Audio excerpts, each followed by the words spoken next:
नमस्कार, आदाब। Crime petrol dial 100 में आप सबका स्वागत है। हम सारी जिंदगी भागदौड़ करते हैं। अच्छी नौकरी, प्रमोशन, अच्छा मकान, गाड़ी, बच्चों की पढ़ाई लिखाई, बच्चों की फरमाइशें। हम अपने परिवार में निवेश करते हैं, इन्वेस्टमेंट, क्योंकि परिवारजनों की खुशी से हमें सुख मिलता है। लेकिन हमारे देश में ऐसे कितने परिवार हैं जहां सच में सुख का वास है? क्यों लाख कोशिशों के बाद भी आज वो परिवार दुखी हैं या उनके बीच में प्यार और सुख नहीं है?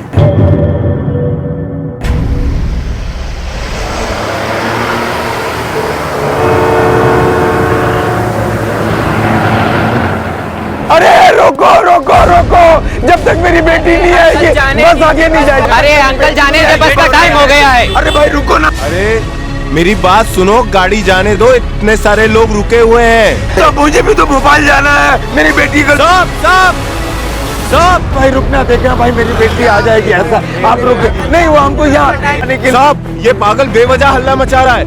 ये यहाँ पे नौटंकी कर रहा है साहब, पागल है साहब। एक मिनट, नहीं आप एक सीनियर सिटीजन के साथ बदतमीजी से बात नहीं कर सकते। आप शांति रखिए, मैं बात करता हूँ।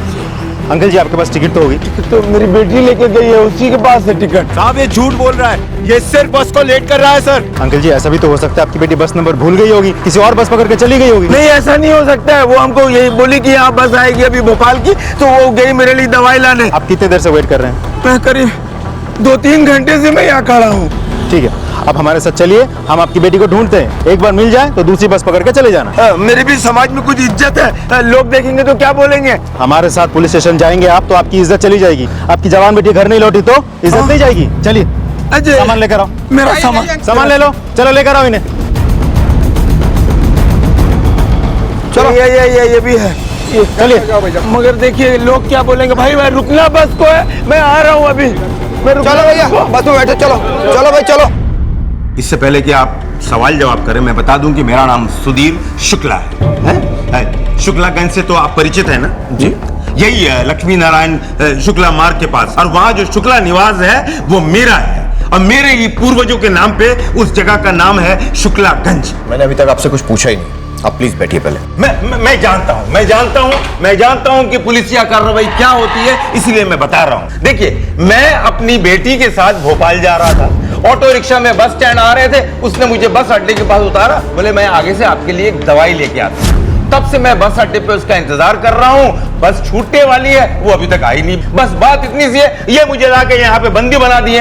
आपकी बेटी के पास मोबाइल है? हाँ मोबाइल, वो सर मैं इनसे नंबर लेकर ट्राई कर चुका हूँ, लग नहीं रहा है। उस मेडिकल शॉप में पता करो जहाँ वो दवाई लेने उतरी थी। सर मैंने इंक्वायरी करवाई, लेकिन उस दुकान के मालिक का कहना है कि उस उम्र की कोई लड़की वहाँ आई नहीं थी। ये कैसे हो सकता है? आपके घर में कोई और भी है या सिर्फ बेटी? हमारी बहू है, बेटा है, लेकिन अभी वो लोग घूमने गए हुए हैं पंचमढ़ी। और ये जो आंचल है ये भोपाल में नौकरी करती है। मेरे हॉस्पिटलाइजेशन के वक्त में वो यहाँ आ गई थी।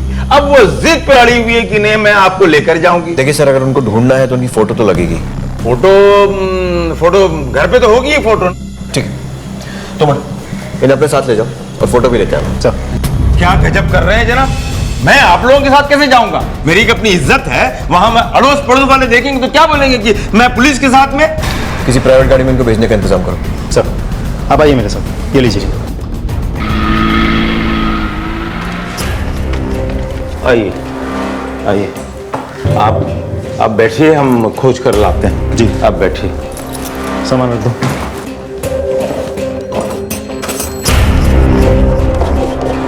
ओ एक मिनट, हटो जी, हटो हटो हटो हटो। मैडम जी, क्यों गए मैडम जी? आप लोग शुक्ला जी को जानते हो? हाँ जी हाँ जी, हम तो बचपन से यही रहते हैं, उनके बड़े पुराने किराएदार हैं। अभी तो वो यहाँ है नहीं, भोपाल गए हुए हैं। अच्छा ये बताओ, उनकी दिमागी हालत तो सही है ना? की गल कर रहे हो मैडम जी, पपनी देख। हाँ मैडम जी, आप कैसी बात कर रहे हैं? वो तो बड़े चंगे इंसान है।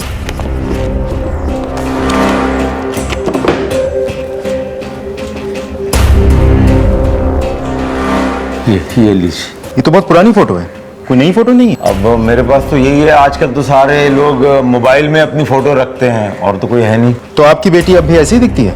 जी हाँ बिल्कुल, उम्र के साथ उसके नाक नक्शे में कोई भी तब्दीली नहीं हुई है, करीब करीब ऐसी ही दिखती है। अच्छा, आपकी बहू और बेटे का नंबर दीजिए।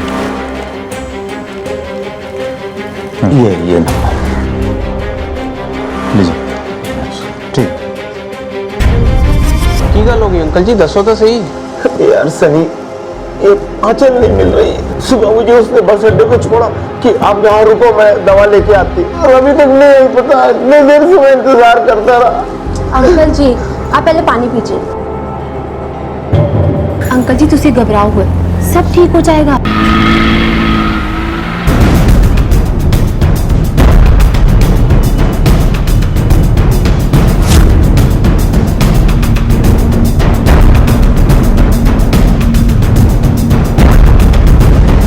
आचल शुक्ला का मोबाइल नंबर भेज दिया है, ट्रायंगुलेशन रिपोर्ट निकालिए जल्दी।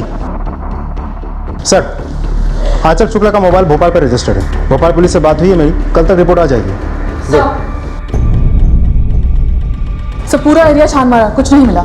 जिस जगह पर वो अंकल उतरे थे उसके आसपास कोई सीसीटीवी? यस सर, वहाँ पे एक ATM है जिसके पास CCTV लगी है, उसका फुटेज मिला है। गुड, फुटेज चेक करते हैं, शायद कुछ मिले। लगाओ।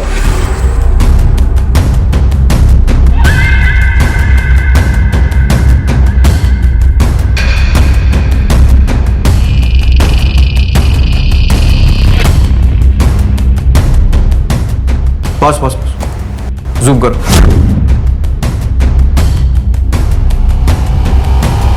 ये रिक्शा वाला, इस रिक्शा के नंबर से इस रिक्शा वाले का पता करो, इसे जरूर कुछ मालूम हुआ। सर हाँ साहब, काका साहब को मैंने चौराहे पर छोड़ दिया था और उसके बाद उनके साथ जो लड़की थी उनको अस्पताल छोड़ा था। पक्का? हाँ साहब। ठीक से याद कर, उनके साथ कोई था या फिर कोई पीछा कर रहा था? अच्छे से याद है साहब, वही दोनों थे। और कोई पीछा कर रहा था उनका साहब, ये तो मैंने देखा नहीं साहब। ये फोटो देखो, यही लड़की थी? ये होंगी साहब, इतना ध्यान से तो देखा नहीं। तुम इसी बुजुर्ग की बात कर रहे हो? हाँ साहब, यही काका साहब थे। मेरा मतलब ऐसे ही थे। ठीक है, अभी से जाने मत दो, बेटा कर रहा हूँ। साहब मेरी कोई गलती नहीं है साहब, मुझे जाने दीजिए साहब। मेरा धंधा को खोटी मत करो साहब। तेरे क्या क्या धंधे हैं सब पता लगा लेंगे, अभी बाहर बैठ। चल, हॉस्पिटल के आसपास के जो भी सीसीटीवी फुटेज लेकर आओ। साहब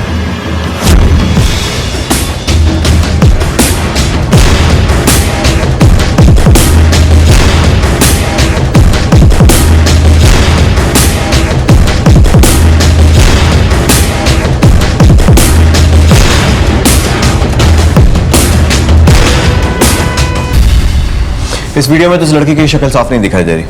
अंदर बाहर कोई और कैमरा? सर हॉस्पिटल में 3 एंट्री पॉइंट्स हैं, एक इमरजेंसी वाला, दूसरा वो जहाँ से हॉस्पिटल के कर्मचारी आते जाते हैं, वो गेट बहुत छोटा है, और तीसरा हॉस्पिटल का मेन गेट जहाँ पे ये कैमरा लगा है, जिससे हमें ये फुटेज भी मिला है। बाकी कैमरा सारे कॉरिडोर्स में लगे हैं। क्या लगता है सर आपको, क्या हो सकता है? इस लड़की की एंट्री तो मेन गेट से हुई है, लेकिन इसकी एग्जिट कहाँ से हुई कुछ समझ में नहीं आ रहा। इस तरह अचानक गायब हो जाना, कोई तो पेच है। पक्का उस लड़की को अंदर किसी ने नहीं देखा? सर जितने लोगों से पूछताछ की है सबने यही कहा है कि इसे नहीं देखा है। ठीक है, फिर उस रिक्शे वाले को छोड़ दो। सर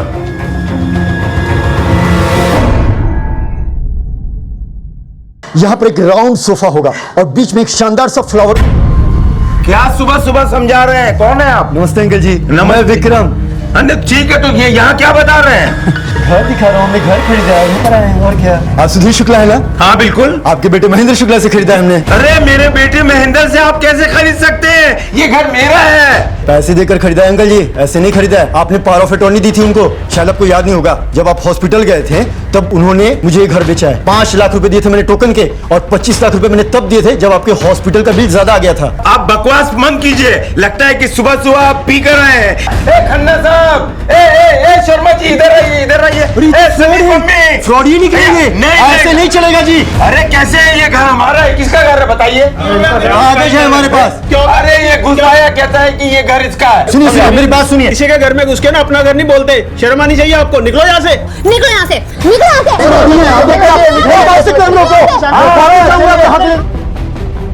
ये देखिए सर, MOU और पावर ऑफ अटॉर्नी की कॉपी। चीटिंग किया इन लोगों ने मेरे साथ, फ्रॉड है ये। सब कब और कैसे हुआ? मैं अपने लिए घर खरीदने के लिए देख रहा था। मैं काफी ब्रोकर से भी जाकर मिला, और इंटरनेट के अलग अलग साइट्स पर जाकर मैंने कई सारे ऐड देखे, जहां पर इनके घर का भी, यानी शुक्ला निवास का भी ऐड दिया हुआ था, जो कि 60 लाख रुपए में बिक रहा था, जहां पर इनके घर के कुछ एक फोटोग्राफ, कॉन्टैक्ट डिटेल और एड्रेस दिया हुआ था। फिर मैंने छानबीन शुरू की तो मुझे पता चला ऐसे घर की कीमत उस एरिया में 1 से लेकर 1.25 करोड़ के बीच में है, और ये घर चूंकि मुझे कम कीमत में मिल रहा था, फिर मैंने उस ऐड में दिए गए नंबर पर कॉल किया तो मुझे पता चला कि वो नंबर सुधीर शुक्ला के बेटे महेंद्र शुक्ला का है। फिर मैं उससे मिला तो उसने मुझे बताया कि उसे पैसों की बहुत जरूरत है, इसलिए वो सस्ते में घर बेच रहा है। इसलिए मैंने उसी समय उसको 5 लाख रुपए दिए एज ए टोकन मनी और घर को रोक लिया। फिर मैं इनके घर पर भी गया था। इनका घर मुझे काफ़ी पसंद आया, लेकिन सच कहता हूँ सर, इनके घर पर इनके बेटे के अलावा उसमें कोई नहीं था। बाकी सारे लोग हॉस्पिटल गए हुए थे। कब हुआ था ये सब? तारीख याद है आपको? 12 नवंबर सैटरडे था उस दिन। उस दिन आप सब लोग कहाँ थे? मेरा बेटा और मेरी बहू दोनों घूमने गए हुए थे। मेरी बेटी आंचल आई हुई थी और मैं और वो दोनों अस्पताल गए हुए थे अपने ऑपरेशन के बाद में चेकअप कराने के लिए। वहां बहुत भीड़ थी, इसलिए थोड़ा वक्त लग गया। ये झूठ बोलता है। आपके बेटे और बहू दोनों का फोन लगातार बंद आ रहा है। ठीक है, आप धोखाधड़ी का केस दर्ज करवा दीजिए। रिपोर्ट लिखो इनकी। सर जी चलिए। चलो और अगर बेटे की कोई खबर मिले तो बताइएगा जरूर। जी मैंने कहा था कुछ तो गड़बड़ है। जो दिख रहा है वैसा है नहीं। विक्रम की बातों से लग रहा है कि वो सच बोल रहा है। मतलब बाकी सारी सच्चाई ये महेंद्र बताएगा। ढूंढो इसे, इसके कॉल रिकॉर्ड्स चेक करो। ये लोग हिली एरिया में है। अगर पचमढ़ी में है तो हो सकता है डिफिकल्टी हो, लेकिन जहां भी ठहरे होंगे वहां कोई ना कोई आईडी प्रूफ दिया होगा या फिर एटीएम से पैसे निकाले होंगे। बैंक डिटेल्स, फाइनेंशियल रिकॉर्ड्स, जो भी मिलता है सारी डिटेल्स निकालो। हाँ चल के mobile report. Sir expected any time, follow up कर रहा हूँ मैं। ठीक है, keep me updated. Sir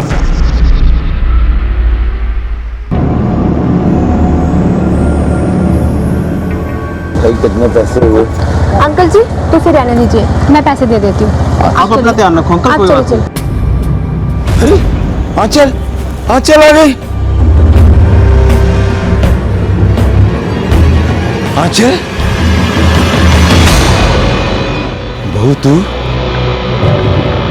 Mahendra कहाँ? वो उन्हें पुलिस ने पकड़ लिया है। पचमढ़ी घूमने का बोल के इंदौर के होटल में छुपा बैठा था। वाह, वो तो अच्छा हुआ कि तेरे मोबाइल फोन लोकेशन ट्रैक हो गई, वरना सबको यही लगता है कि तू पचमढ़ी में ही है। वैसे इतना बड़ा प्लान बनाने की जरूरत क्या थी? सर मेरा कोई गलत इंटेंशन नहीं था सर। अच्छा, अपने खुद के पिता का घर बिकवा देना बहुत अच्छा इंटेंशन था। ये आप क्या कह रहे हैं? नाटक बंद कर और सब कुछ सच सच बता। अपने बाप के साथ धोखाधड़ी की ना तूने, विक्रम को भी तूने चुना लगाया, और तेरी बहन आंचल कहाँ है वो? इस सब के साथ उसका क्या लेना देना है? सर आप लोग ये क्या कह रहे हैं, मुझे कुछ समझ नहीं आ रहा। सर अब आपसे क्या छुपाए सर? एक्चुअली हमारे मतलब मेरे और मेरी वाइफ के रिलेशन बहुत ख़राब चल रहे थे सर। एक तरफ बाबूजी की बीमारी और दूसरी तरफ नौकरी में इतनी टेंशन थी कि सर हम बहुत परेशान थे सर। तो बाबूजी ने ही बोला कि हम दोनों कुछ दिनों के लिए बाहर घुमाएं। इसलिए पचमढ़ी का बोल के इंदौर के होटल में छुपा हुआ था। किसको बना रहा? नहीं सर बना नहीं रहे, पैसों की बहुत दिक्कत थी, इसीलिए सोचा कि कहीं दूर जाने से अच्छा है इंदौर में रुकते हैं। इसलिए शहर के बाहर ही एक सस्ते से रिजॉर्ट में एक रूम ले लिया सर और रुक गए। लेकिन सर मेरे पीठ पीछे ये सब कब और कैसे हुआ मुझे कुछ समझ नहीं आ रहा सर। पहले बेटी आंचल का रहस्यमयी परिस्थितियों में गायब हो जाना और फिर बेटे महेंद्र का इतना बड़ा झूठ पकड़े जाना। झूठ झूठ होता है, अच्छा या बुरा नहीं होता है, क्योंकि जब झूठ से पर्दा उठता है तो वो अपनों को दुख ही देता है, सुख नहीं। एक के बाद एक सवाल उठ रहे थे कि क्या सुधीर शुक्ला के बेटे ने सिर्फ झूठ बोलने का ही गुनाह किया था? क्या उसका बोला झूठ सिर्फ यहीं तक सीमित था या फिर उसके झूठ का पुलिंदा खुलना अभी बाकी था? विक्रम को लेकर सर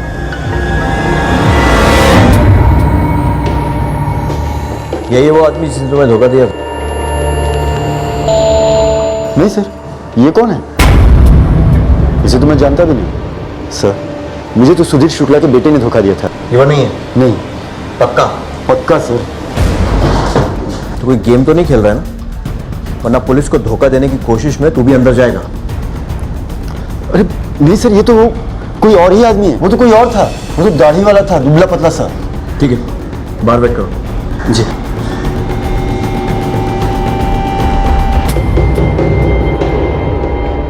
आंचल की कोई फोटो है तेरे पास हाल फिलहाल में ली हुई? और जहां वो काम करती थी उस जगह का नंबर दोनों ट्रांसफर कर।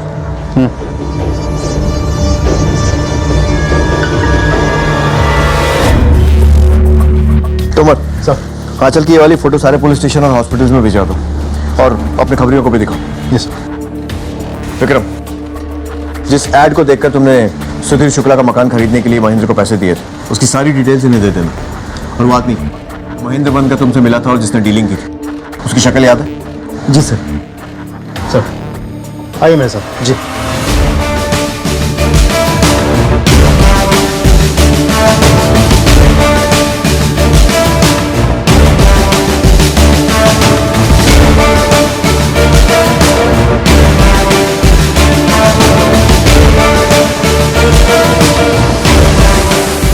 पक्का यही था? यही है सर। पहचानते हो उसे? नहीं सर।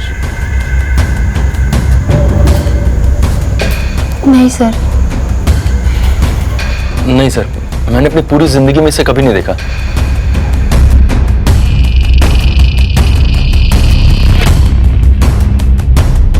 कौन है ये?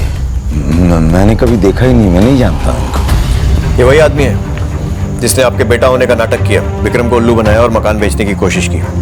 हे भगवान। एक बात तो तय है शुक्ला जी, कि जो कोई भी है आपके घर के किसी सदस्य या फिर किसी करीबी के बहुत करीबी, वरना इसे ये कैसे पता होता कि आप कब घर में हैं कब नहीं? कहीं वो आपकी बेटी आंचल तो नहीं है? ना ना ना ना ना, मेरी बेटी तो लाखों में एक है, वो इस तरह का काम नहीं कर सकती। आंचल की मोबाइल ट्रायंगुलेशन रिपोर्ट आ गई? हाँ सर, उसके अनुसार आंचल ने अपने पिताजी को रिक्शा से बस अड्डे पे छोड़ने के बाद हॉस्पिटल गई। उसके बाद वो यहाँ वहाँ घूमती रही। रिपोर्ट से तो ऐसा नहीं लग रहा था कि उसके मन में कोई पर्टिकुलर डेस्टिनेशन था। फिर कुछ देर यहाँ वहाँ घूमने के बाद उसने अपना सेलफोन स्विच ऑफ कर लिया। इस आंचल के मूवमेंट्स काफी मिस्टीरियस है। पहले हॉस्पिटल में एंट्री लेना, उसके बाद मोबाइल फोन का बंद हो जाना, और उसके बाद अचानक मोबाइल का ऑन होना और पूरे शहर में भटकना। सर, एक और इंटरेस्टिंग मूवमेंट है। उस दिन सुबह करीब 4 साढ़े 4 के आसपास आंचल के मोबाइल की लोकेशन एयरपोर्ट और बिजासन टेकरी के पास पाई गई, और उसके बाद फिर उसके घर के पास वाले टावर में। जितना इस लड़की के बारे में पता लग रहा है उतना ही केस उलझता जा रहा है। बिजासन टेकरी और एयरपोर्ट के आसपास अच्छी तरह पूछताछ करो। एयरलाइंस और रेलवे में पता करो कि उस दिन आंचल शुक्ला के नाम से कोई टिकट बुक हुआ था क्या। आंचल के साथ काम करने वाले उसके दोस्तों, उसके कलीग से पूछताछ करो। पता करो कि कोई अफेयर था, कोई हिस्ट्री थी उसकी किसी लड़के के साथ, या फिर कोई लड़का जो पीछा कर रहा था, या फिर किसी से दुश्मनी। हर छोटी से छोटी डिटेल पता करो। सर, क्या आंचल शुक्ला आपकी दोस्त थी? जी सर। क्या आपको पता है कि वो गायब हो गई? गायब हो गई? आप में से किसी को उसने कुछ बताया कि उसकी जान को खतरा था या कुछ ऐसा? नहीं सर। हाँ सर, मुझे एक बात पता है। उसने भोपाल में एक फ्लैट लिया है। उसकी EMI जाती थी 30,000। उसे फाइनेंशियल प्रॉब्लम थी। मैंने उससे एक दिन फोन में बैंक वालों से बात करते हुए सुना। तो वो सुनने से ऐसा लग रहा है कि बहुत सुलझी हुई और समझदार लड़की है। फिर इतना बड़ा रिस्क क्यों लेगी? वो इतना तो समझती होगी कि अगर उसने ऐसी धोखाधड़ी की तो जब भी ये मामला उछलेगा वो फौरन पकड़ी जाएगी। हो सकता है कि आंचल का गायब होना और उसके पिता के मकान का धोखे से सौदा होना दो अलग अलग केसेस, या ये भी हो सकता है कि ये दोनों हादसे एक ही केस का हिस्सा हो। शायद आंचल की जिंदगी में कोई ऐसी कड़ी है जो अब तक सबसे छुपी हुई है। पता करो कोई और एंगल तो नहीं है इसमें, उसकी निजी जिंदगी में ऐसा कुछ जो उसने सबसे छुपा कर रखा। आंचल का एक लड़के के साथ अफेयर था। वो दोनों एक दूसरे को बहुत प्यार करते थे। कौन है वो लड़का और कहाँ रहता है? वो अभी अभी मुंबई शिफ्ट हुआ है। पता करो कि बॉयफ्रेंड कौन है और मुंबई में कहाँ रहता है, और उसके नाम से कोई केस या पुलिस रिकॉर्ड है क्या? ठीक है। तुम सर, सुधीर शुक्ला की पावर ऑफ अटॉर्नी और महेंद्र शुक्ला और विक्रम के MOU का वेरिफिकेशन हुआ? सर, MOU तो सही है, लेकिन पावर ऑफ अटॉर्नी गलत है। किसी भी रजिस्ट्रार ऑफिस में वो रजिस्टर्ड है ही नहीं। रजिस्ट्रार का नाम वगैरह सब गलत है। सर, एक इम्पोर्टेंट इन्फॉर्मेशन हाथ लगी है। जिस दिन आंचल गायब हुई उसी दिन उसने मुंबई जाने के लिए फ्लाइट की टिकट्स खरीदी, लेकिन वो उस फ्लाइट से मुंबई गई ही नहीं। सर, भोपाल पुलिस की रिपोर्ट पढ़ के क्या लगता है आपको? आंचल का किसी के साथ रिश्ता था, लेकिन उन दोनों ने ये बात सबसे छुपाई। पहले बॉयफ्रेंड का मुंबई शिफ्ट कर जाना, फिर आंचल का प्लेन का टिकट खरीदना मुंबई जाने के लिए, फिर उसके पिता के घर का धोखे से सौदा होना, और उसके बाद आंचल का गायब हो जाना। सर, कहीं ऐसा तो नहीं कि आंचल अपनी बाप की बीमारी का फायदा उठा रही हो और उसने नकली पावर ऑफ अटॉर्नी बनाई और फिर सुधीर के बेटे की जगह पे किसी को खड़ा करके सुधीर का घर बेचा? हाँ सर, ऐसा भी तो हो सकता है कि उसका बॉयफ्रेंड ही सुधीर का बेटा बनके खड़ा हो गया हो और घर बेचने का नाटक करके पैसे लेके रफू चक्कर हो गया हो, क्योंकि उसको पता था कि आंचल अपने बाबूजी के साथ चेकअप के लिए कब जाएगी। तुम्हारे इस केस में सिर्फ दो ही पॉसिबिलिटीज बनती है, या तो आंचल भी उसके साथ भाग गई, या फिर उसने आंचल के साथ भी कुछ भला बुरा किया और खुद पैसों के साथ भाग गया। अंकल जी देखो, रब पे भरोसा रखो, आंचल को कुछ नहीं होगा। वो जहां भी होगी ना ठीक होगी, आ जाएगी वो।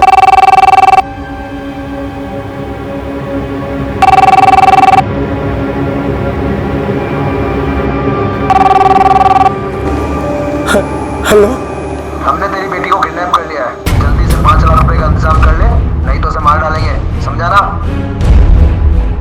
अंकल जी, अंकल जी क्यों है अंकल जी? एक मिनट, बैठो बैठो बैठो, आप बैठो बैठो। अंकल जी घबराओ ना, बताओ अंकल क्या हो गया, क्या हो गया, क्यों घबरा रहे हो, बताओ। किडनैप? महेंद्र वीरे, पापी जी जल्दी आओ, देखो अंकल जी क्या कह रहे हैं। अंकल आप घबराओ मत। क्या हुआ जी? क्या हुआ? तेरी बहन को किसी ने किडनैप कर लिया। कहते हैं कि 5 लाख रुपया फिरौती के दूरी को उसकी जान मारने हैं। 5 लाख? 5 लाख। घबराओ नहीं अंकल, हम लोग हैं ना, छुड़ाएंगे उसको, हम मिलकर छुड़ाएंगे। बच्ची हेलो सर जी, मैं सनी बोल रहा हूँ, सुधीर शुक्ला जी का किराएदार। बोलिए। सर जी, आंचल का किडनैप हो गया। क्या? हाँ जी। आपको कैसे मालूम? सर, जब किडनैपर्स का फोन आया तो मैं सुधीर अंकल जी के पास में ही था। किडनैपर्स ने 5 लाख रुपए मांगे और सुधीर अंकल जी को कहा कि 6 बजे पैसे लेके नेहरू गार्डन पहुंच जाना। ठीक है। क्या हुआ सर? आंचल शुक्ला का अपहरण हुआ है और फिरौती की मांग की गई। तुम एक टीम लेकर फौरन सब्जी मंडी के पास वाले नेहरू गार्डन पहुंचो। किडनैपर्स ने सुधीर शुक्ला को वहीं बुलाया। टाइम ज्यादा नहीं है, क्विक। सर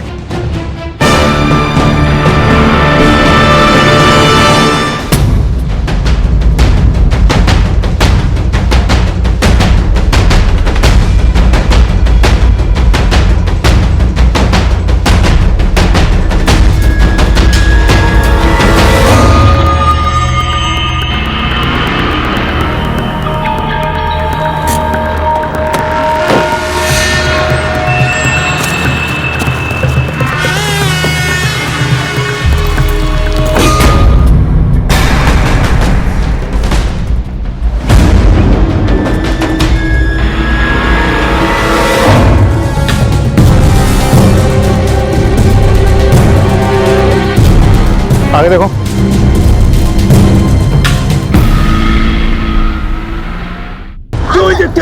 क्या जरूरत है तुम्हें बोली? अंकल जी क्या बात है?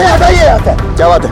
देखिए शुक्ला जी, इन दोनों ने जो किया है बिल्कुल ठीक किया है। पुलिस को सही जानकारी देना एक जिम्मेदार नागरिक और अच्छे पड़ोसी का कर्तव्य है और उसमें आपका ही भला है। लेकिन आप हमसे बातें छुपाकर गलत कर रहे हैं। आप जानते हैं वो लोग कौन है? और आप जानते हैं कि 2 दिन से जो लड़की गायब है वो कौन है? वो मेरी एक जवान बेटी है। वो सुधीर शुक्ला की बेटी है। हमारे खानदान की इज्जत, मान, मर्यादा सब मिट्टी में मिल गई। हम समाज वाले को क्या मुंह दिखाएंगे बताइए? और आप हमारी बेटी पे इल्जाम लगा रहे थे। मेरी बात सुनिए। अच्छा माफी दे दीजिए। आप उसको इल्जाम लगा रहे थे। तुमको आंचल मिल जाएगी, प्लीज। सब काफी चिंता है आपको शुक्ला जी और आंचल की। क्यों नहीं होगी सर जी? मेरे डैडी के बहुत पुराने दोस्त हैं अंकल जी, और इनके तो इतने एहसान है हमारे परिवार पर। अंकल जी के लिए ना जान भी हाजिर है। लेकिन आप ऐसे क्यों पूछ रहे सर? नहीं, ऐसे ही ध्यान रखिएगा उनका। हाँ जी सर जी, हम तो हैं ही। मुझे इन दोनों पति पत्नी की पूरी रिपोर्ट चाहिए। सर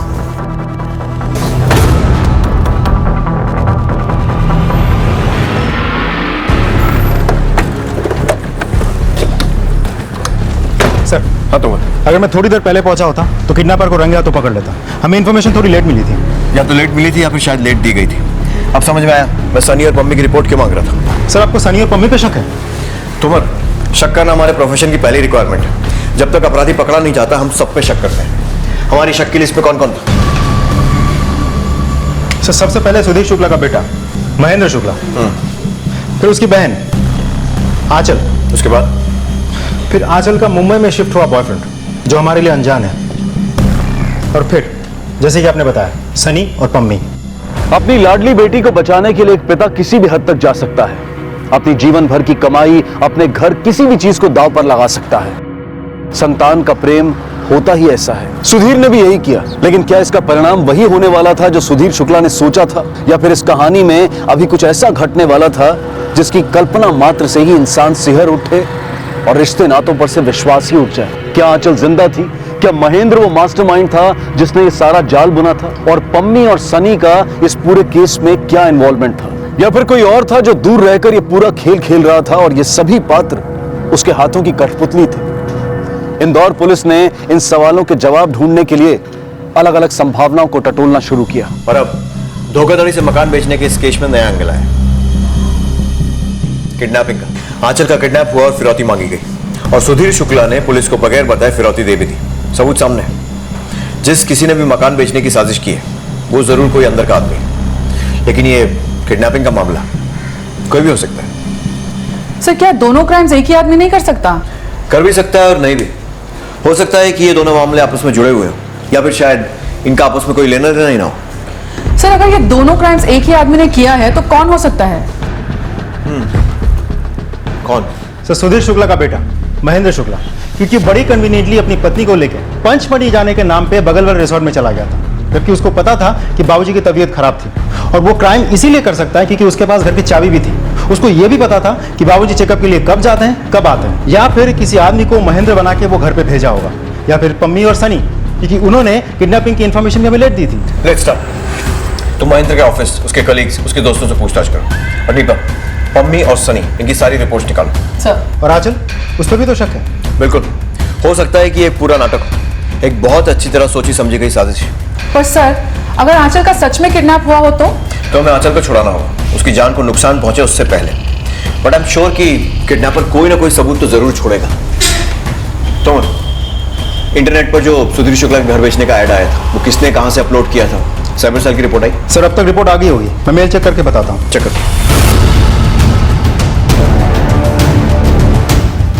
इंटरेस्टिंग सर, घर बेचने का ऐड जिस आईपी एड्रेस से अपलोड किया गया था वो सुधीर शुक्ला के आईपी एड्रेस है। उनके घर में वाईफाई है? Yes sir. पता करो कि वाईफाई का पासवर्ड किस किस के पास है। सर साढ़े का आधा वाईफाई खराब हो गया सी, तो फिर हमने सुधीर अंकल के वाईफाई का पासवर्ड ले लिया। जी मैं तो इंटरनेट वगैरह ज्यादा जानता नहीं हूँ। हमारे घर के वाईफाई का पासवर्ड मेरे अलावा महेंद्र और आंचल को पता है। सनी सिंह और पम्मी, इन दोनों पति पत्नी का बैकग्राउंड चेक किया? जी सर, बहुत ही भले लोग हैं, हमने पता किया है। ये सनी और पम्मी कैसे लोग हैं? अच्छे लोग हैं मैडम जी। सनी पाजी और पम्मी भाभी की कभी तो कोई ऐसी किसी से लड़ाई भी नहीं हुई। सर उनका कोई बच्चा नहीं है, दोनों मिलकर एक छोटी सी दुकान चलाते हैं, वो भी शुक्ला जी की मेहरबानी से। सर जी, साढ़े को लेने पैसे कितने से कि हम दुकान खोल पाते? वो तो अंकल जी ने मदद की तो हम इतना कर पाए। अगर उन्होंने धोखाधड़ी से आंचल को किडनैप करवाया होता, घर बेचा होता, तो किडनैपिंग की जानकारी हमें क्यों देते? पैसे इधर से उधर हो जाते, बात खत्म हो जाती। ये भी हो सकता है कि दोनों ने भलाई का नाटक भी कर लिया और माल भी अंदर कर लिया, क्योंकि सुधीर और उसके घर के सबसे ज्यादा नजदीक ये सनी और पम्मी है। इनके फाइनेंशियल रिकॉर्ड्स निकलवाओ। सर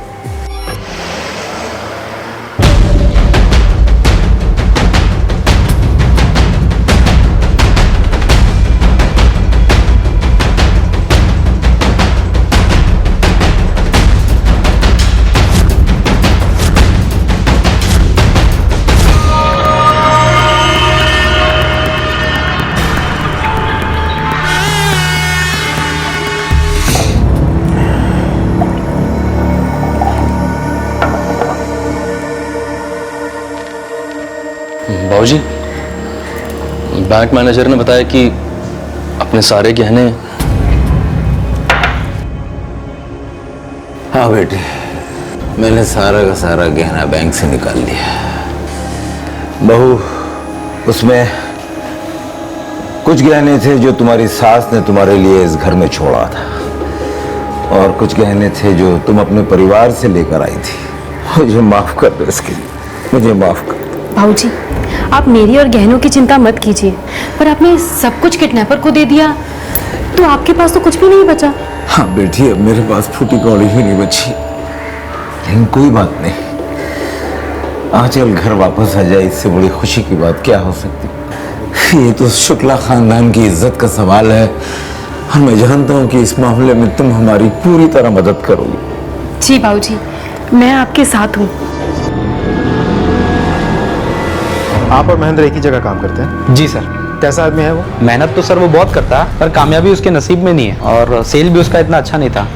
एक बात और सर, पैसों को लेकर वो बहुत परेशान है। बस सूखे तनख्वाह पर उसका काम चल रहा है, ना कोई इंसेंटिव ना कोई बोनस।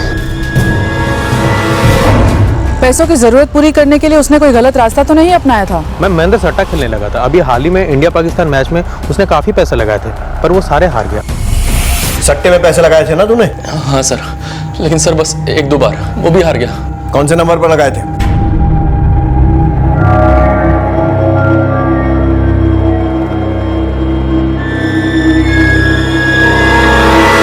नहीं सर, नंबर तो आउट ऑफ ऑर्डर है। इस नंबर की डिटेल्स निकालो। सर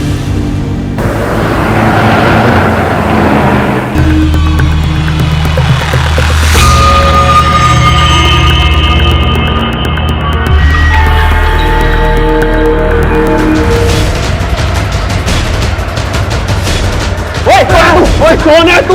तू घुसा कैसे? तू सुधीर अंकल के घर में कैसे है? बता। सनी जी, शोभा भाभी को देखिए ना। शोभा भाभी को- चलिए। शोभा शोभा शोभा इस घर में किसकी नजर लग गई है? हे भगवान, हे भगवान। लाश का पंचनामा करो और पोस्टमार्टम के लिए भेजो। आपने किसी को देखा था? मैंने किसी को नहीं देखा। पहले किसी को नहीं सर जी, मैंने देखा उसे। आप लोगों ने जिस बंदे का स्केच दिखाया था ये वही था। देखा क्या, मैंने तो उसे पकड़ लिया था लेकिन वो छुड़ा के भाग गया। ये देखिए ना, उसकी पठानी का कॉलर मेरे हाथ में रह गया।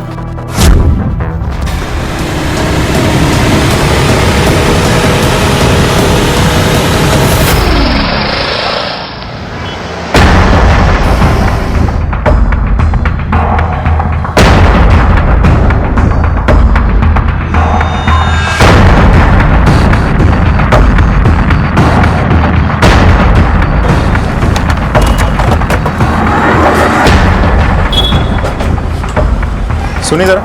हाँ कहिए। ये देखिए आप ही की दुकान का है क्या? जी हाँ। जरा रिकॉर्ड बुक देख के बता पाएंगे ये किसका है? हाँ अभी देखता हूँ, बताता हूँ। अरे जमाल का है। ये जमाल कौन है? अरे चर्सी है, नया नया काम पे लगा है, बड़ौली गांव में रहता है। अगर आप वहां जाके पूछेंगे तो कोई भी बता देगा आपको। सर मुझे टेलर की दुकान से जमाल का एड्रेस मिल गया है, मैं वहीं जा रहा हूँ। ठीक है, लेकर आओ जमाल को। सर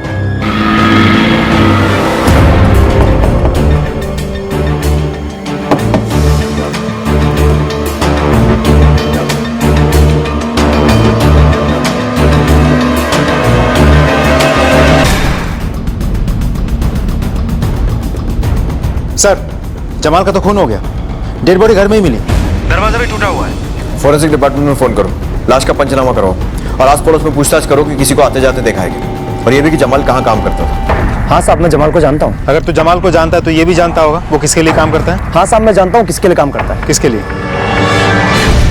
सर, महेंद्र ने जिस नंबर पर सट्टा खेला था वो नंबर सट्टा किंग मेहता के नेटवर्क का हिस्सा है। और सर आखिर में जमाल मेहता के लिए काम कर रहा था। चल, जो आदमी तुम्हारे पिता से फिरौती की पहली किश्त लेने आया था और जिसने धोखाधड़ी से विक्रम को मकान बेचने की कोशिश की थी, उसी ने तुम्हारी पत्नी को भी मारा है। कौन सर, आप किसकी बात कर रहे हो? जमाल, भोला मत बन। और ये बता तेरा रिश्ता क्या है उसके साथ? सर मैं नहीं जानता इसको, मैंने तो ये नाम ही पहली बार सुना सर। जमाल अपने आखिरी दिनों में सट्टा किंग मयंक मेहता के लिए काम कर रहा था। हाँ साहब, मैं जानता हूँ किसके लिए काम करता है। वो मयंक मेहता के लिए काम करता है। और तूने जिस नंबर पे सट्टा लगाया था वो भी मयंक मेहता के नेटवर्क का हिस्सा था, और जमाल भी। सर मैं सच कह रहा हूँ, मैं इनमें से किसी को नहीं जानता सर। मैं ना जमाल से कभी मिला हूँ ना उसका नाम सुना। अभी यहीं पड़ा रहने दो इसे। अगर फिर भी सच नहीं उगला तो सेकंड राउंड खेलेंगे इसके साथ। पुलिस की सारी थ्योरीज और कड़ी जांच बार बार आकर किसी अनजान दीवार से टकरा रही थी। पुलिस के शक के घेरे में सुधीर का सट्टेबाज बेटा महेंद्र और रहस्यमय तरीके से गायब हुई बेटी आंचल के अलावा उनके किराएदार सनी और पम्मी भी थे। लेकिन पुलिस के पास ऐसा कोई भी सूत्र या पुख्ता सुराग नहीं था जिसकी बिना पर वो अपराधी के गिरेबान तक पहुंच सके। और ऐसे में इंदौर पुलिस को एक ऐसी खबर मिली जिसने इस तहकीकात का रुख ही बदल दिया।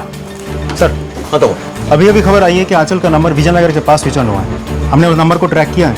अभी वो नंबर विजयनगर के किसी आदमी के पास है। लेकर आओ उसे। सर ये मोबाइल साहब मुझे आज सुबह चंदर ने बेचा। ये चंदर कौन है? मेरे पड़ोस में रहता है, ऑटो ड्राइवर है। हाँ साहब, काका साहब को मैंने चौराहे पर छोड़ दिया था और उसके बाद पर साहब वो मोबाइल तो मेरे रिक्शे की सीट के पीछे मिली थी साहब। मुझे लगा कोई भूल गया है। साहब गरीब आदमी हो, पैसे की जरूरत रहती है हमेशा, इसलिए मैंने वो मोबाइल बेच दिया था साहब। तूने इस लड़की को सिटी हॉस्पिटल के पास छोड़ा था ना? जी। तो तेरे दिमाग में इतना नहीं आया कि वो मोबाइल हमको लाके दे दे क्योंकि हम उस लड़की को ढूंढ रहे हैं? बड़ी डेयरिंग है तेरे में। नहीं साहब, ऐसा नहीं है। ये फोटो देख जरा, ये वही लड़की है ना जो अपने पापा के साथ तेरे ऑटो में आके बैठी थी? नहीं साहब। ठीक है, बाहर जाकर बैठ थोड़ी देर। अगर ये वो लड़की नहीं है तो फिर वो लड़की कौन थी? और सुधीर को दूसरी लड़की लाने की जरूरत क्या पड़ी? हमारी इन्फॉर्मेशन के हिसाब से वो सुबह सुबह बिजासन गई थी ना? Yes sir. सुधीर के घर के आसपास जो ऑटो स्टैंड है वहाँ पे पूछताछ करो। इतनी सुबह वही ऑटो वाले ऑटो लगाते हैं जो वहाँ के रेगुलर। Yes sir. इस लड़की को देखा है? नहीं मैडम। ठीक से देखो, तुम्हारे रिक्शा में बैठी थी कभी? नहीं नहीं। हाँ सर, मैंने इस लड़की को और उसके बाबूजी को वहाँ बीजा सेन टेकरी पे छोड़ा था। अच्छा और हाँ सर, वो कुछ वहाँ पे मंदिर जाने की बात बोल रहे थे। ठीक है, जा सकते हो। जी सर। तोमर, सुधीर और आंचल की फोटो बिजासन पर दिखाकर पूछताछ करो। साहब, इस आदमी को देखा है? हाँ साहब, उसको बिजासन टेकरी से मैंने शुक्लागंज छोड़ा था अकेले। अकेले? हाँ साहब। साथ में कोई नहीं था? नहीं साहब। ये फोटो देखो, ये नहीं थी साथ में? नहीं साहब, वो अकेले ही थे।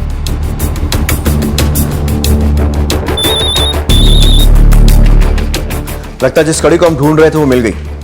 अब होगा दूध का दूध और पानी का पानी। एक काम करो, मम्मी और सनी को बुलाओ। Okay sir. सर मैं भी रोज बालकनी में योगा करती हूँ। सुबह कौन आता है कौन जाता है सब पर नजर होती है मेरी। सर मैं भी मॉर्निंग में एक्सरसाइज कर रहा था, तभी सुधीर अंकल आए और उन्होंने बोला कि वो आंचल के साथ भोपाल जा रहे हैं। तब तो बोर भी नहीं हुआ था, पूरी धुंध छाई हुई थी, और उन्होंने कहा कि आंचल ऑटो में बैठी है, तो हमने उन्हें बाय बोल दिया। तोमर सर, बिजासन टेकरी का चप्पा चप्पा छान मारो, जंगल वाला रास्ता है, वहां भी अच्छे से छानबीन करो, शायद कुछ मिले। सर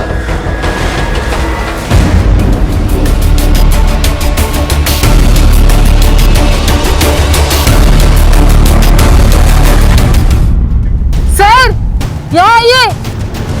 सर ये देखिए।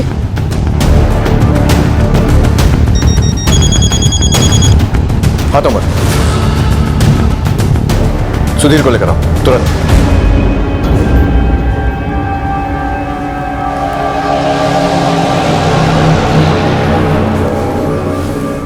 मुबारक हो शुक्ला जी। मैंने कहा शुक्ला जी मुबारक हो, आपकी बेटी मिल गई।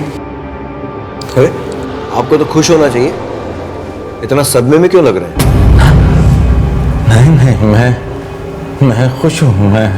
मैं आंचल को लेके आओ।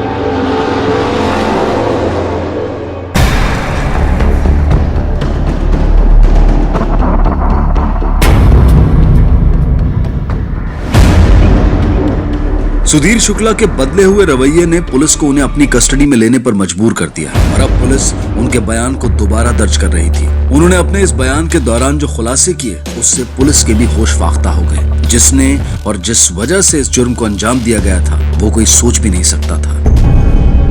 सर, सट्टा खेलने की बहुत बुरी लत मुझे लग गई थी। सट्टा खेले बगैर मुझे चैन नहीं पड़ता था। यूं कहूं तो एक साइकोलॉजिकल प्रॉब्लम मुझे हो गई थी। मैंने बहुत रुपया सट्टे में डाल दिया, उसके बाद तो मैं उधारी पे सट्टा खेलने लगा। सट्टाबाज जो है वो कभी किसी को बख्शते नहीं, वो मेरे पीछे पड़ गए। एक तरफ तो सट्टाबाजों का प्रेशर, दूसरे मेरे सर पे कर्जे का बोझ। मेरी समझ में नहीं आया कि क्या करूं। मैं इतना परेशान हुआ, मुझे हार्ट अटैक आ गया। मैं अस्पताल में भर्ती हुआ। मेरी बेटी आंचल भोपाल से अपनी नौकरी से छुट्टी लेकर आ गई अस्पताल में मेरी देखभाल करने। उसने मेरी बहुत देखभाल की। मैं थोड़ा ठीक हुआ, घर वापस आया। उसके बाद मैं क्या करता, फिर मैंने सट्टा खेलना शुरू कर दिया। और वही सट्टाबाजों के पास मेरी मुलाकात हुई एक आदमी जमाल से, और वो पहचान जो है दोस्ती में बदल गई। वो मुझे तरह तरह की राय देता, वो मुझे कहता कि पैसा कैसे कमाया जाता। फिर एक दिन उसने मुझे बोला कि एक पावर ऑफ अटर्नी बनाओ, और उसने बोला किस तरह से कैसे लोगों को चूना लगाया जाए, और उन पैसों से मैं अपना कर्जा चुका दूं। मेरी बेटी फिर वापस आ गई। मैंने बहुत कोशिश की कि उससे मैं ये बातों को छिपा के रख, लेकिन किस्मत खराब है। एक दिन उसने सुन लिया कि मैं सट्टा भी खेलता हूँ और लोगों को लूट भी रहा हूं।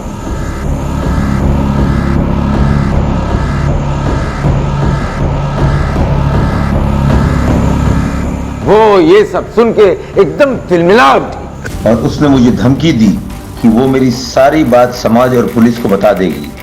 फिर मैंने उससे माफी मांगने का नाटक किया। हम लोग कुल देवी के मंदिर चलते हैं, और मैं वहां कसम उठाऊंगा कि जिंदगी में कभी सट्टा नहीं खेलूंगा। मुझे एक बार मौका दे बेटी, चल मेरे साथ। मैंने उसका विश्वास जीता, उसे भरोसा दिलाया और कुल देवी के मंदिर जाने के बहाने सुनसान पहाड़ी एरिया में ले गया।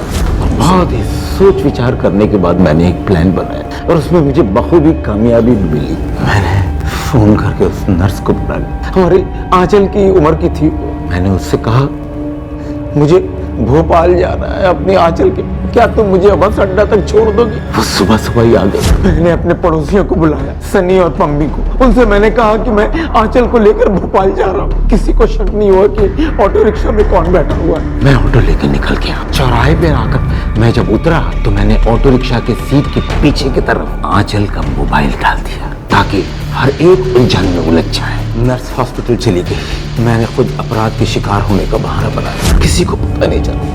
सबकी हमदर्दी मेरे के साथ ही थी। मेरा नाटक बखूबी चल रहा था कि इसी बीच जमाल आ गया। जब जमाल के पीछे पुलिस पड़ी तो उसे मुझ पर शक हो गया। वो आके मेरे सामने खड़ा हो गया और उसे लगा कि मैंने ही उसे डील में धोखा दिया है और उसके पीछे पुलिस मैंने ही लगाई है और अपनी बेटी के मर्डर के केस में उसे फंसा रहा हूँ। तूने पुलिस को बताकर अच्छा नहीं किया, छोड़ूंगा नहीं तुझे। मैं डर गया, मैं घर से निकल गया। इसीलिए मेरी बहू जमाल का शिकार बन गई। मैंने सट्टा किंग महंत मेहता को जाकर सारी किस्से बता दिया। उन्होंने कहा कि घबराओ मत। अपने आदमियों को भेज के उन्होंने जमाल का काम तमाम कर दिया। मेरे पास अपनी इज्जत और बुढ़ापे में जीने का सिर्फ एक ही तरीका था। मैंने अपनी बेटी महेंद्र जिगर के टुकड़े सर पे सारा दोष मोड़ दिया। मैं पापी हूँ, मैं पापी हूँ, मैं धोखेबाज हूँ, मैं खूनी हूँ। इंस्पेक्टर साहब मुझे सजा दीजिए, मुझे सजा दीजिए इंस्पेक्टर। सिर्फ अपने परिवार के सुखद भविष्य के लिए निवेश करने से हम अपने बच्चों की जिंदगी और उनकी किस्मत को खरीद नहीं सकते हैं। ये इन्वेस्टमेंट किसी म्यूचुअल फंड, शेयर या प्रॉपर्टी जैसा नहीं है।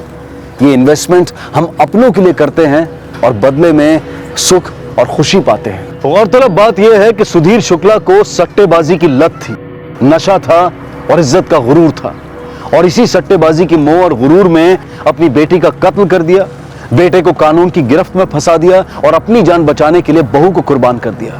और एक शिकारी होने के बावजूद शिकार होने यानी कि विक्टिम होने का नाटक करके सहानुभूति बटोरता रहा। लेकिन तारीफ करनी होगी इंदौर पुलिस की, जिन्होंने इतनी चालाकी से बुने हुए जाल को खोल दिया और इतने खतरनाक षड्यंत्र का पर्दाफाश किया।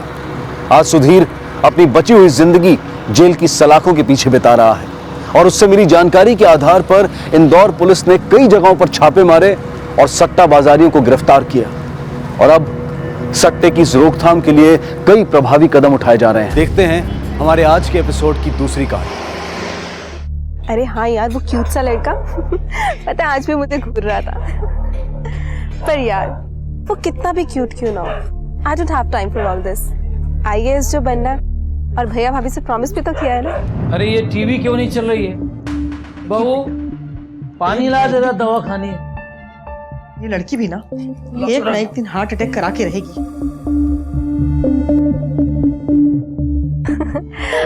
अच्छा सुना, हे भगवान, मामा का कॉल आ रहा है। तो रुका, मैं तुझसे बाद में बात करती हूँ। हेलो हाँ माँ। अर्पिता कहाँ है तू? वक्त देखा है कितना बज रहा है? अरे माँ बस आ गई, आगे कॉलोनी के गेट पे हूँ। ठीक है फटाफट आ जा। वो 5 मिनट में आ रही है। और वो तुम्हारा लेट लतीफ पति कहाँ है? माँ उनको आज ऑफिस में लेट हो जाएगा। हाँ बोल।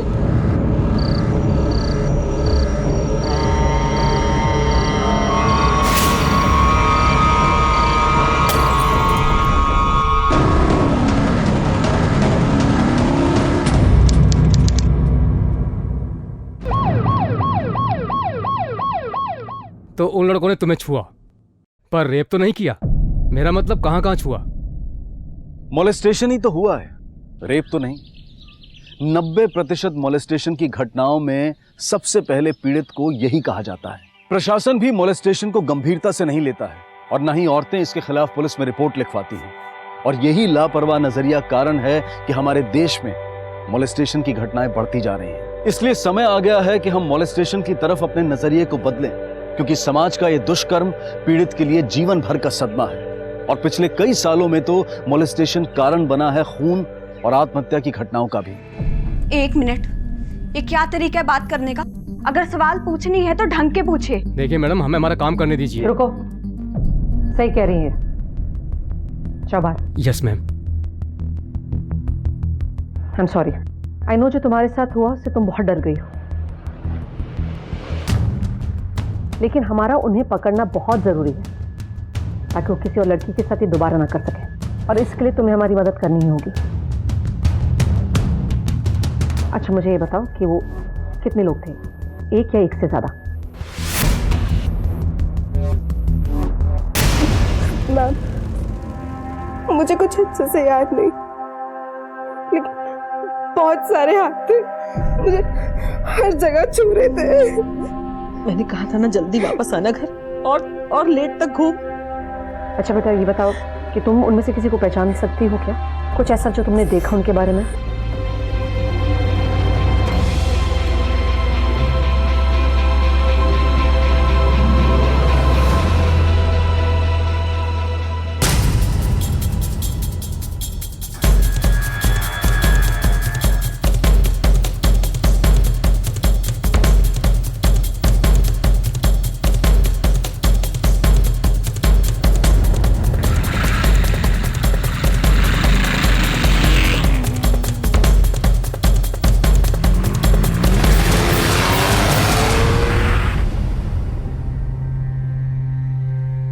तीसरा किस्सा हो गया है, हद हो गई। आपके घर में और कौन कौन है? ये आपका बेटा है? जी मेरा भाई का बेटा है, कॉलेज में पढ़ता है। यही रहता है? नहीं, हॉस्टल में रहता है, छुट्टी में आता है कभी। अर्पिता,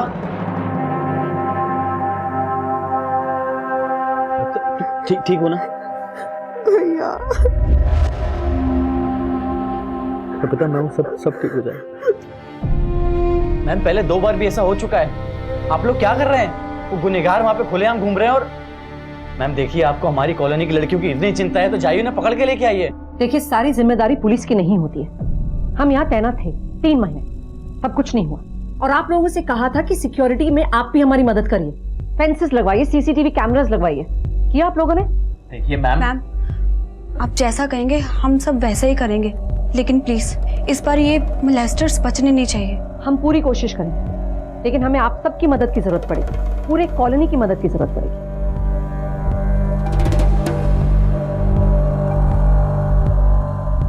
और बेटा स्पेशली हमें आपकी मदद की जरूरत पड़ेगी। अगर आपको कुछ भी और याद आए तो हमें तुरंत बताइएगा।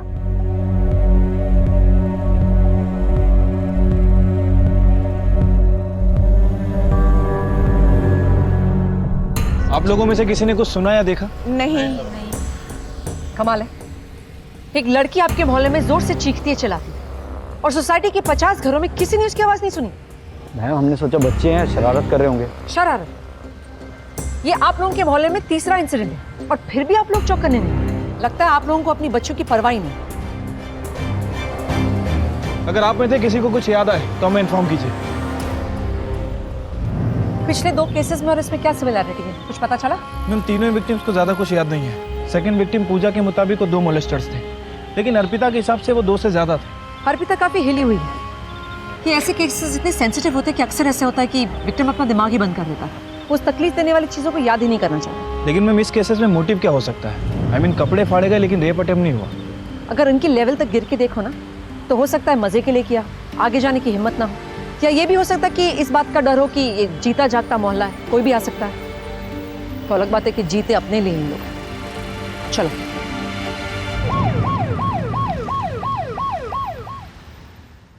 बहुत डर गई है वो, नींद की दवाई देकर उसे सुला दिया।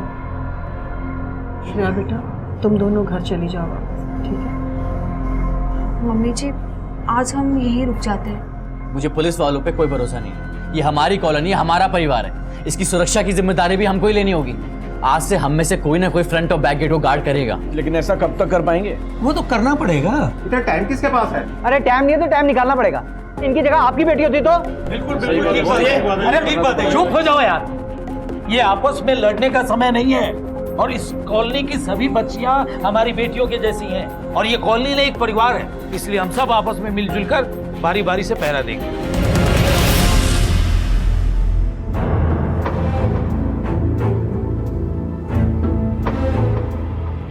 आखिरकार सारे मोहल्ले वालों ने एक परिवार की तरह एकजुट होकर सुरक्षा की जिम्मेदारी अपने ऊपर ले ली और रात में बारी बारी से चौकीदारी करने लगे।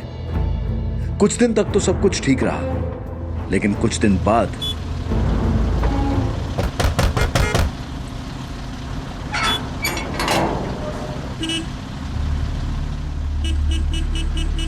भैया जितना लेट? हाँ भैया, वो हमारा बास्केटबॉल का मैच है ना, तो उसकी प्रैक्टिस थी।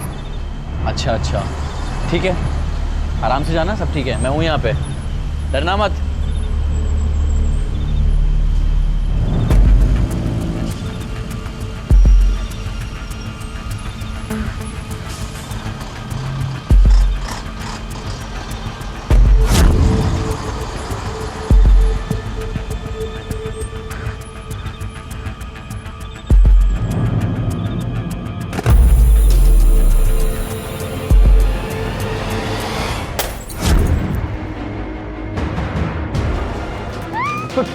ठीक तो ना परी, ध्यान रखो, मैं आता हूँ। एक मिनट।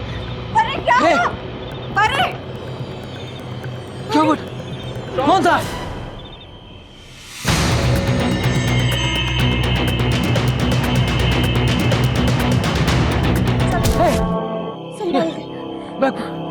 ले चल।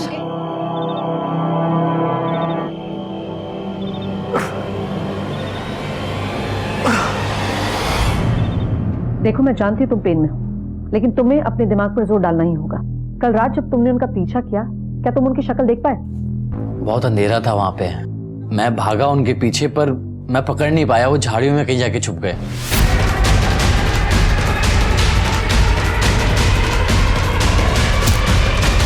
अचानक से मेरे सर पे किसी ने मार दिया, मैं बेहोश हो गया, मुझे 2 मिनट तक समझ में नहीं आया कुछ। मैंने मना किया था कि ये पहरेदारी मत करो, लेकिन मेरी इस घर में सुनता ही कौन है? मैडम, मेरे बच्चे को आराम करने दीजिए, आप जाइए प्लीज। देखिए, अरे नहीं माँ, ये चीज ज्यादा जरूरी है। मैम, मैं उन मॉलेस्टर्स को पकड़ने के लिए आपकी पूरी मदद करूंगा, आप प्लीज उनको पकड़िए। सर, मैं बहुत डर गई थी। जैसे ही वो आवाज़ हुई मैं भागी और तभी किसी ने मुझे पीछे से आके पकड़ा। मैं बहुत घबरा गई और चिल्लाई भी। तभी वहाँ पे शुभ भैया आ गए और वो दोनों भाग गए। देखो बेटा, घबराने की कोई ज़रूरत नहीं है, हम आपकी पूरी मदद करेंगे। You are a brave girl, okay?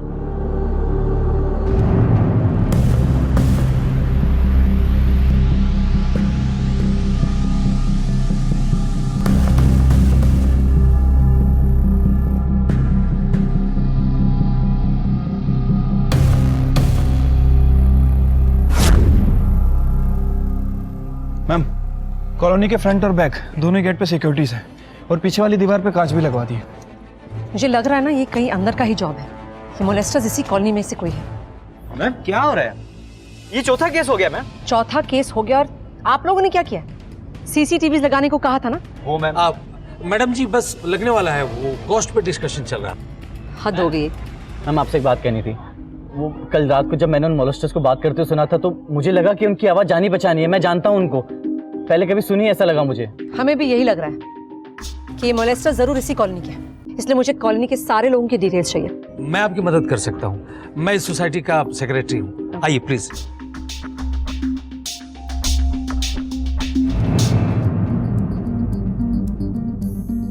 Ma'am, उस कॉलोनी के बाहर एक सीसीटीवी कैमरा था, ये उसी के फुटेज है। प्ले करो। मोलेस्टर्स दिखाई दे रहे हैं क्या उसमें? नहीं मैम, शायद उन्हें पता था कि वहाँ पर कैमरा लगा है, इसलिए शायद बच के निकल गए। लेकिन मैम, ये देखिए। ये कौन है? मैम, ये ललिता शर्मा का बेटा है, ये दोनों उसी कॉलोनी में रहते हैं। उसी समय में ऐसी हालत में शायद कहीं ना कहीं इसका इन्वॉल्वमेंट हो सकता है। कॉन्फिडेंटली वापस आया है मोहल्ले में, ये सोचकर कि शायद कोई उससे पूछताछ ही नहीं करेगा। चल, पूछना पड़ेगा उसे।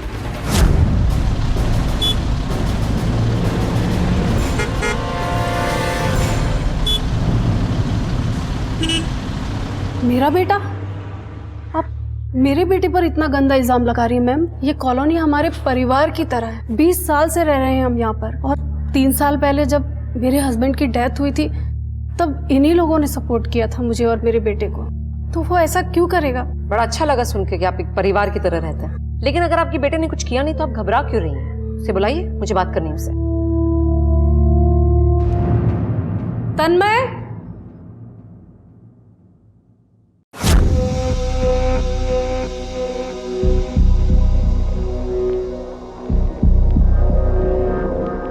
तन्मय, राइट?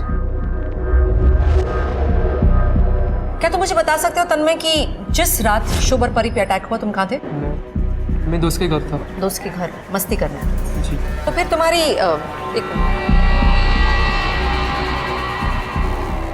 ये हालत कैसे हुई? जी हाँ, हमारी लड़ाई हुई थी। लड़ाई? जब आपका बेटा घर आया इस हालत में तुम आपको शॉक नहीं लगा? जी मैम, मैं उस रात घर पर नहीं थी, मैं शुभ के यहाँ गई थी। उसके सर पर बहुत चोट लगी थी। उसकी माँ और मैं बहुत करीब हैं और साथ साथ में सत्संग भी जाते हैं। लेकिन कुछ भी हो मैम, मेरा बेटा ऐसा नहीं कर सकता। मैम पता चल जाएगा। अपने दोस्त को क्या नाम बताया था तुमने इसका? विकी। उसको जरा फोन लगा। मैम वो भी ट्यूशन में होगा। जहाँ भी होगा फोन लगा उसे अभी।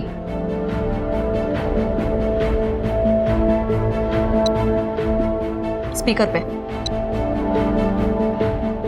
विकी? हाँ कौन? मैं इंस्पेक्टर नैना सिंह बोल रही हूँ, तुमसे कुछ सवाल पूछने हैं। जी मैम। तुम परसों की रात कहाँ थे? घर पे था मैं। अकेले? नहीं मैम, तन्मय भी साथ में ही था। तुम दोनों के बीच कुछ झगड़ा हुआ था क्या? हाँ मैम, सॉरी मैम, पर वो तो ऐसी छोटी मोटी बहस थी। प्लीज आप ये बात मेरी मम्मी पापा को मत बताना। ठीक है, थैंक यू। अगर और सवाल हो गए तो हम वापस आएंगे। सर वो वीना है ना काम वाली, ये उसी का बेटा होगा। पूरा दिन यहाँ वहाँ ताका झांकी करता रहता है। उसका क्या काम है इस कॉलोनी में?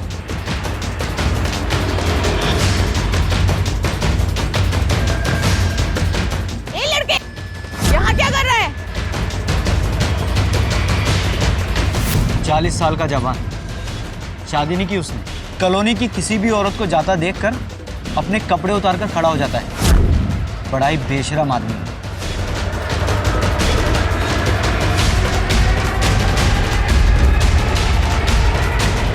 और ये सब मैंने ही नहीं, कॉलोनी के बहुत से लोगों ने देखा है।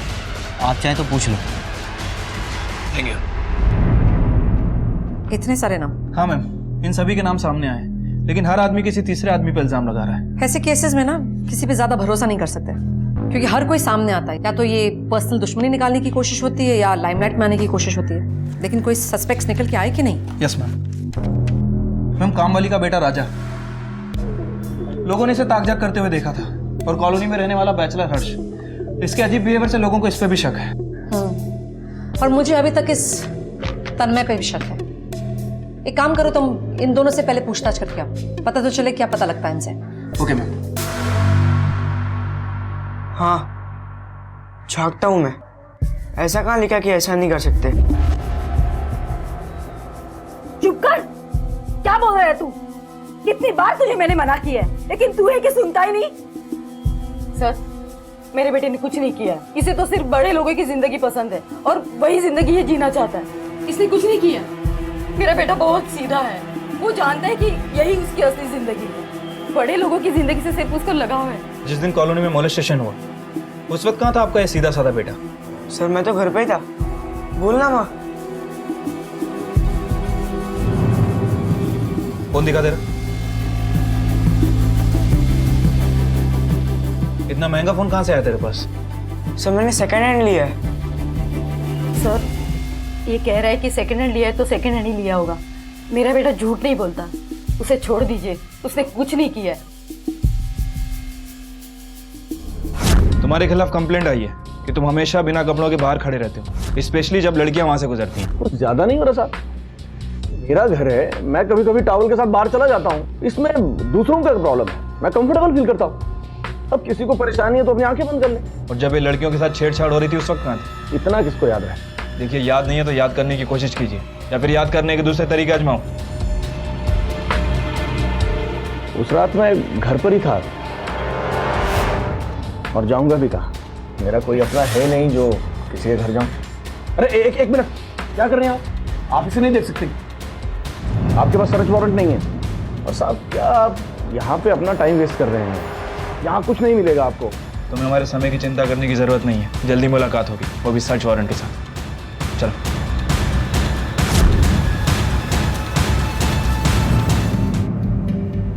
सचिन, कच्चा चिट्ठा निकालो इसका। मुझे लग रहा है हमसे जरूर कुछ ना कुछ छुपा रहा है। जी सर।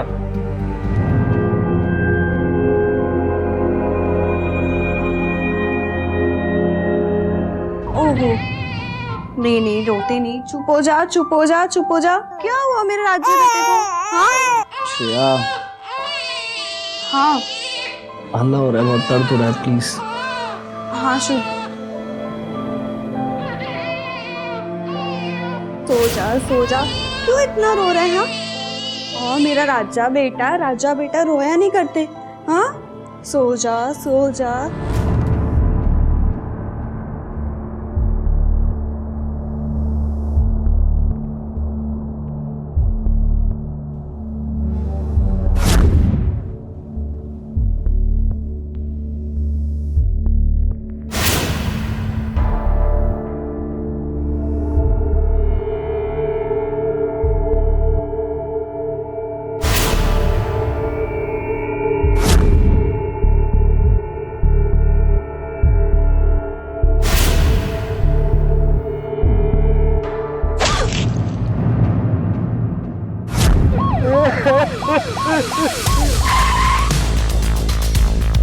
हटिए। संभाल अपने आप। हटा सबको। Okay ma'am. छोड़िए बॉडी को छोड़िए, बॉडी को छोड़िए, प्लीज प्लीज छोड़िए, बॉडी को छोड़िए, आइए छोड़िए, आइए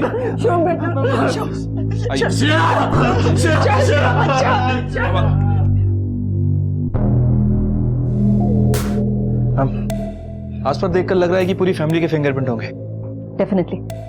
फिर भी बॉडी को अच्छे से चेक करो, पोस्टमार्टम के लिए भेजो, और आसपास भी देखो कोई और सुराग मिलता है क्या। Okay ma'am.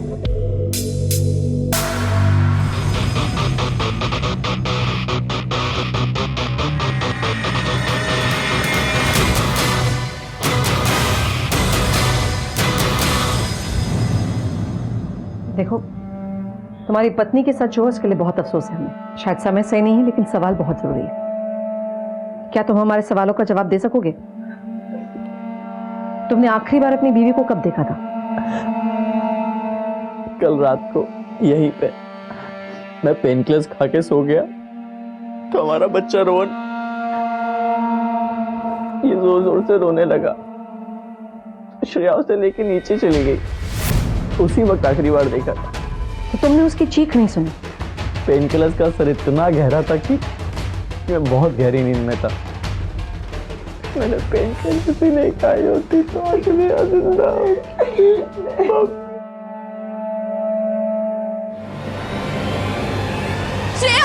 कहाँ है मेरी बच्ची? अरे क्या हो गया मेरी बच्ची के साथ? अरे मेरी बच्ची है, मुझे मेरी बच्ची की पहचाने दो ना। श्रेया कहाँ है सब लोग? कहाँ है? इधर आओ तुम। क्या किया मेरी बच्ची के साथ तुमने? बताओ तुम मेरी बच्ची के साथ तुझे बहुत चिंता थी अपनी बेटी की। हाँ मार डाला मेरी बेटी को, ये बोल रही तू मेरी बेटी को? अरे मेरा बेटा तो बहुत प्यार करता था उससे। मना किया था मैंने मेरी बच्ची को यहाँ आने से, लेकिन उसने मेरी एक भी बात मानी। अगर वो आज मेरे साथ होती ना तो उसकी ये हालत नहीं होती। और अब तो क्या ये झूठे आंसू बहा रहा है? जब मेरी बेटी जिंदा थी तो तूने इसका ख्याल भी नहीं रखा। मेरी बेटी को आप चले यहाँ से, कम ऑन।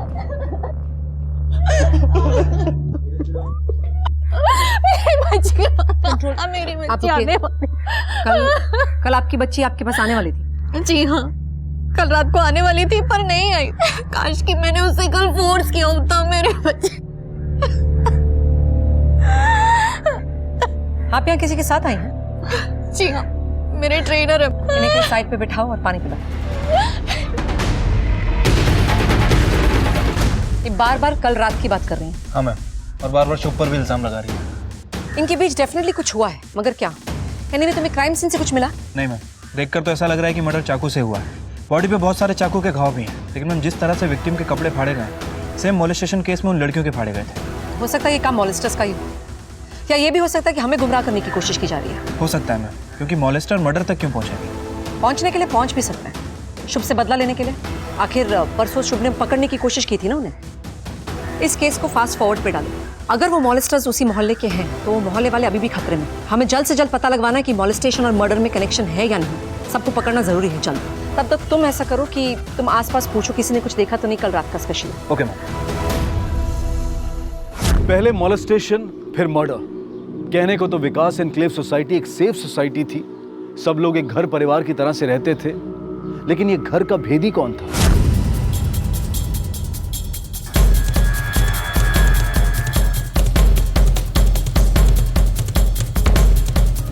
मीना का बेटा राजा और हर्ष, इन दोनों में से हर्ष के पास ज्यादा मोटिव लग रहा है। मैम पिछले 5 सालों से इसी कॉलोनी में रह रहा है, अकेला है, हो सकता है फ्रस्ट्रेट भी हो। पिछली कॉलोनी से इसे इसलिए निकाला गया क्योंकि वहां इसके ऊपर मोलेस्टेशन का चार्ज लगा था, लेकिन चार्ज साबित नहीं हो पाया। इसे देख के तो लगता है कि सबसे बड़ा सस्पेक्ट यही है, लेकिन हम बाकी दोनों को भी इग्नोर नहीं कर सकते। इन तीनों का प्रोफाइल ना हमारे प्रोफाइलर के पास भेजो, हमें इनको समझना बहुत जरूरी है। इनमें से कौन है जो केपेबल है मोलेस्टर से मर्डर तक जाने के लिए। और वैसे भी विक्टिम ने कहा था 2 या 3 विक्टिम्स है ना? मैम अभी तक जो इन्फॉर्मेशन हमारे पास है उसके हिसाब से 2 विक्टिम्स हैं। तो हो सकता है इन तीनों में से कोई आपस में कनेक्टेड हो। ऐसा कोई कनेक्शन है या नहीं, ये जानना बहुत जरूरी है हमारे लिए। मैम क्योंकि हमारे पास अब सस्पेक्ट की लिस्ट है, मुझे लगता है कि विक्टिम्स को हमें सस्पेक्ट की फोटो दिखानी चाहिए। हो सकता है कि फोटो देख के उन्हें कुछ याद आ जाए। गुड आइडिया, गाड़ी निकालो। Okay ma'am.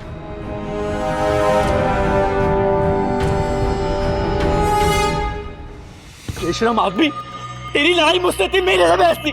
मेरे शेर ने क्या बिगाड़ा था तेरा? बोल, क्यों मारा तूने उसको? दिमाग खराब हो गया तेरा। कौन उल्टी सीधी बातें बता रहा तुझे? अरे सब जानता हूँ तेरे बारे में मैं। कितना सिचोला है तू? 40 साल का हो गया, जवानी तेरी गई नहीं अभी तक? नहीं गई। ऐसा था और ऐसा ही रहूंगा। क्या कर लोगे? बताओ, क्या कर लोगे? अगर ऐसा रहना है तो ये मोहल्ला छोड़। क्या हो रहा है? क्या हो रहा है? सब बंद करिए बस।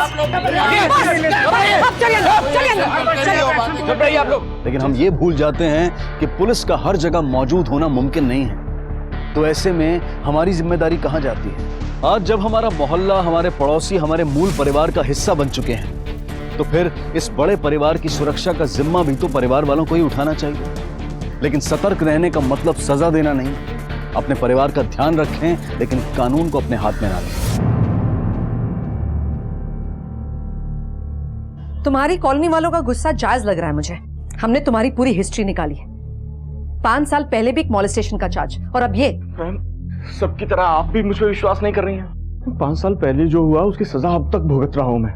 मेरी एक दोस्त थी जिसे मैं पसंद करता था, और उसकी बातों से लगता था जैसे वो भी मुझे पसंद करती है। अगर मुझे जरा सा भी एहसास होता कि वो मुझ में इंटरेस्टेड नहीं है तो मैं उससे दूर रहता।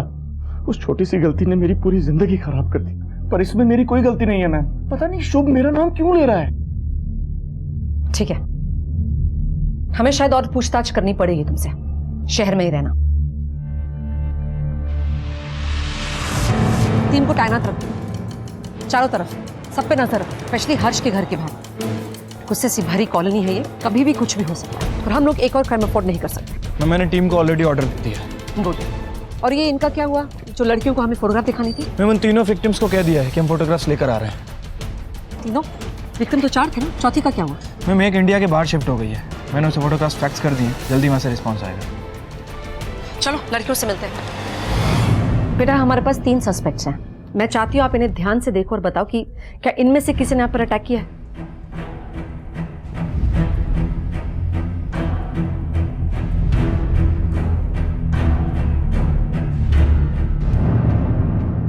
बेटा हम 24 घंटे सब पर नजर रखें, कोई आपका कुछ नहीं बिगाड़ सकेगा। और जब तक हम उसे पकड़ नहीं लेते हम जाएंगे नहीं। तो आपको किसी से भी घबराने की जरूरत नहीं है।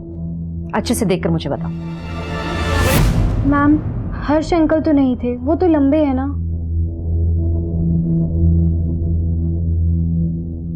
इन दोनों में से कोई? शायद इन दोनों में से ही कोई एक था। तुम श्योर नहीं हो? Thank you. घबराने की जरूरत नहीं है। इन तस्वीरों को अच्छे से देखो और बताओ क्या इनमें से कोई था? याद नहीं है मैम, शायद इन दोनों में से कोई एक है।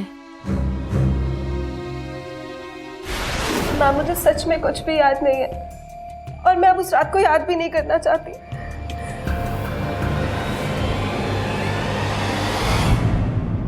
देखो मैं जानती तुम्हारे लिए मुश्किल है, लेकिन वो हमेशा इतने गुस्से में क्यों रहते हैं? कोशिश करो। कुछ बताना चाहते हो? गुस्सा तो आएगा ही ना सर, क्योंकि उन सालों ने मेरी बहन अर्पिता और मेरी भाभी श्रेया दोनों के साथ। सर आप कैसे भी करके उन लोगों को पकड़ लो सर। मोलेस्टेशन ये शब्द अपने आप में ही इतना घिनौना है जिसे बयां करना बहुत मुश्किल है, और इस मुश्किल समय में उनके साथ रहना चाहिए।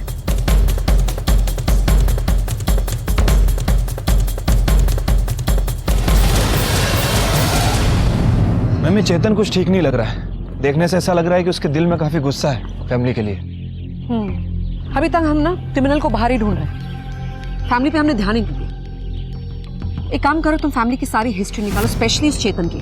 क्या उसके पास नाराज होने का कोई रीजन था कि वो मर्डर कर सके, मॉलेस्टेशन कर सके? मैं मर्डर तो समझ में आता है, लेकिन मॉलेस्टेशन, वो भी कजन के साथ भी। होने के लिए कुछ भी हो सकता है। हो सकता है ये दोनों केसेस जुड़े भी ना हो। मॉलेस्टेशन के आड़ में ये मर्डर किया गया हो।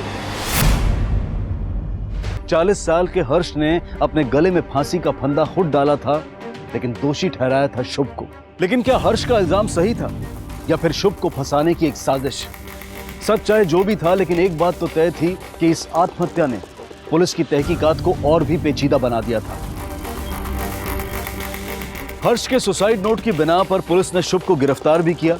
मोलेस्टेशन के तीनों मुख्य आरोपियों में से एक की मौत हो चुकी थी और बचे थे 2, तन्मय और राजा। अब बड़ा सवाल यह था कि इन दोनों में से असली गुनहगार कौन था? क्या मोलेस्टेशन और खून का अपराधी कोई एक ही था या फिर ये 2 अलग अलग लोग थे? और तभी पुलिस को एक ऐसा सबूत मिला जिससे उनकी तहकीकात को एक नई दिशा मिल गई। अजीब बात है ना, जब कॉलोनी में श्रेया का मर्डर हुआ और जब मॉलेस्टेशन हुआ, दोनों ही वक्त तुम अपनी आंटी के घर थे। सर, मैं यहाँ पे सिर्फ पढ़ाई करने के लिए आया हूँ, मैं कोई क्रिमिनल नहीं हूँ। हर क्रिमिनल यही कहता है कि उसने कुछ नहीं किया, लेकिन पता है तुम्हारे हॉस्टल के दोस्तों ने क्या कहा? उन्होंने कहा है कि तुम शुभ पर बहुत गुस्सा थे। कहीं गुस्से में आकर तुमने शुभ की पत्नी का मर्डर तो नहीं किया? माना कि मैं गुस्सा था क्योंकि मेरी एक्स्ट्रा पॉकेट मनी बंद हो गई थी। फिर ये सोच के मान लेता था कि जितना शुभ भैया ने मेरे लिए किया शायद उतना कोई नहीं करता। तुम्हारी बातें सुनकर विश्वास तो नहीं होता, क्योंकि जब जब कॉलोनी में क्राइम हुआ है तुम आसपास नजर आए। जानता हूँ सर, मेरी बातों पे यकीन करना आसान नहीं। सर, मैं वहाँ पे तभी जाता जब मेरे पास पैसे नहीं होते थे। पिछले 8 महीने से मेरा आना जाना बढ़ गया था क्योंकि शुभ भैया ने मुझे पैसे देने बंद कर दिए थे। क्यों? क्योंकि उनकी दोबारा शादी हो चुकी थी। शुभ ने दोबारा शादी की थी? उसकी पहली बीवी का क्या नाम है?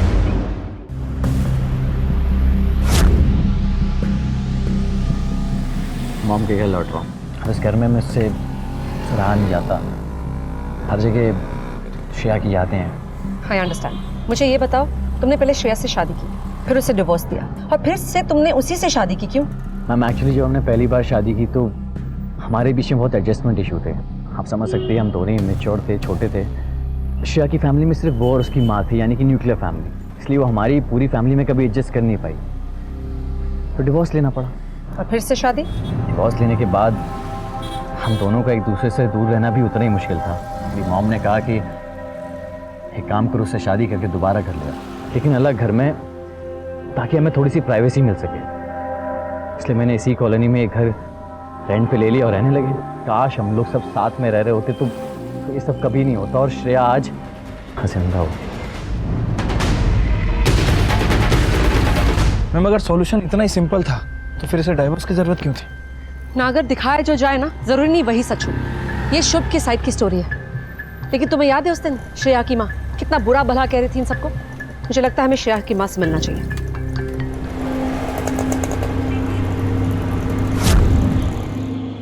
सर, मैंने श्रेया को बहुत मना किया था वापस शादी करने के लिए।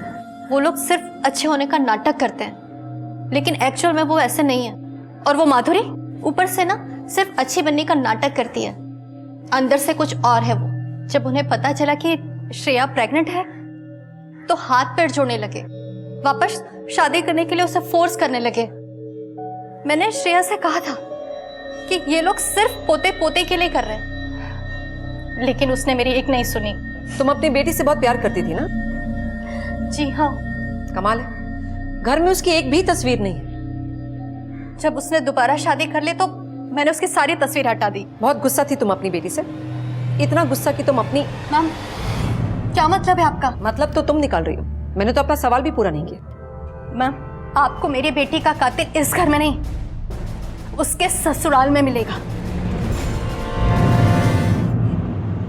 देखिए मैडम, संगीता एक बहुत ही चालाक औरत है। वो आपको अपनी बातों में गोल गोल घुमा रही है। उसे ना तो अपनी बेटी की फिक्र थी और ना ही अपनी नाती की। उसे तो बस एक ही शौक था, अपने बुढ़ापे को जवानी में बदलने की। कमाल है, वो भी आप लोगों के बारे में कुछ ऐसा ही कह रही थी। इनफैक्ट उसने तो ये कहा कि तुमने श्रेया से दोबारा इसलिए शादी की क्योंकि वो प्रेग्नेंट थी, राइट? ऑब्वियसली बच्चा इंपॉर्टेंट था, और ऐसा नहीं कि हम दोनों एक दूसरे से प्यार नहीं करते थे। हमने बस ये फैसला लिया कि हम अपने बच्चे को माँ बाप दोनों का प्यार देंगे, और इसीलिए हमने दोबारा शादी करने का फैसला लिया। लेकिन मम्मी जी इस फैसले के बिल्कुल अगेंस्ट थी। क्यों अगेंस्ट थी? क्योंकि डिवोर्स के बाद मैं श्रेया को एलिमनी दे रहा था और अमाउंट काफ़ी बड़ा था। मम्मी जी की लाइफस्टाइल काफ़ी बदल गई, और अगर मेरी शादी श्रेया के साथ दोबारा हो जाती तो एलिमनी के पैसे आने बंद हो जाते, इसलिए। देखा ना मैडम आपने उसे, 55 साल की है वो, लेकिन कपड़े ऐसा पहनती है जैसे 20 साल की हो। न जाने कहाँ कहाँ जाती थी। और दरअसल इन दोनों की शादी से वो खुश नहीं थी, बहुत ही ज्यादा गुस्से में थी। आप इतनी सेल्फिश कैसे हो सकती हैं? आप एलमनी के पैसों के लिए मुझे घर पर बुलाना चाहती है? देखिए माँ, मैं शुभ से बहुत प्यार करती हूँ और उसी के साथ रहूंगी। और हाँ, हम दोनों पेरेंट्स बनने वाले हैं, और अगर आपको मेरी खुशियां बर्दाश्त नहीं है ना, तो मुझसे दूर रहिएगा। मैं फोन रख रही हूँ, मुझे कुछ काम है। क्योंकि उसे पैसे जो मिलने बंद हो गए थे।